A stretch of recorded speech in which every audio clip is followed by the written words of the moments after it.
अस्सलाम वालेकुम। A1 TV के साथ मैं हूं आमना मजीद। नजर डालते हैं हेडलाइंस पर।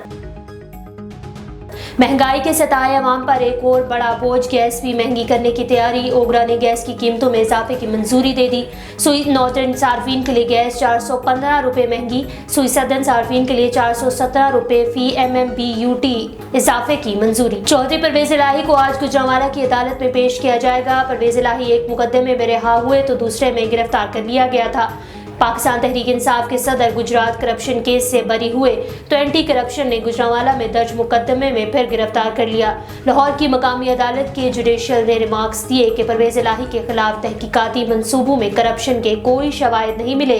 तर्जुमान एंटी करप्शन पंजाब के मुताबिक अदालती फैसले पर अपील में जाएंगे। चौधरी परवेज इलाही को फौरी रिलीफ देने वाले जुडिशल मजिस्ट्रेट की सियासी वाबस्तगी वाज़ेह है।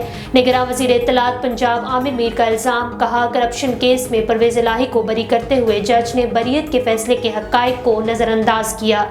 सियासी वाबस्तगी वाला जज फैसले दे रहा है। जज साहब का सोशल मीडिया पेज इनकी सियासी वाबस्तगी का अहम तरीन सबूत है। पाकिस्तान को सही डगर पर लेकर जाएंगे। मुस्लिम लीग नून के कायद नवाज शरीफ का आज़म लंदन में मीडिया से गुफ्तगू करते हुए बोले कि कोशिश है मुल्क को 2017 की डगर पर वापस ले जाएं।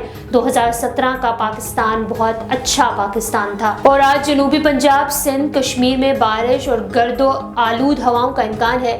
महकमा मौसमियात के मुताबिक बलूचिस्तान और गिलगित बल्तिस्तान के कुछ इलाकों में भी बारिश होगी। सवात, कोहिस्तान, दीर वजीरिस्तान और DI खान में भी बारिश मुतवक्का। इस्लामाबाद में मौसम खुश्क और मतला जुज़वी तौर पर अबर आलूद रहेगा। A1 टीवी से फिल वक्त इतना ही। मजीद खबरों और अपडेट्स के लिए देखते रहिए A1 टीवी। A1 टीवी, सब पे नजर, अंदर की खबर।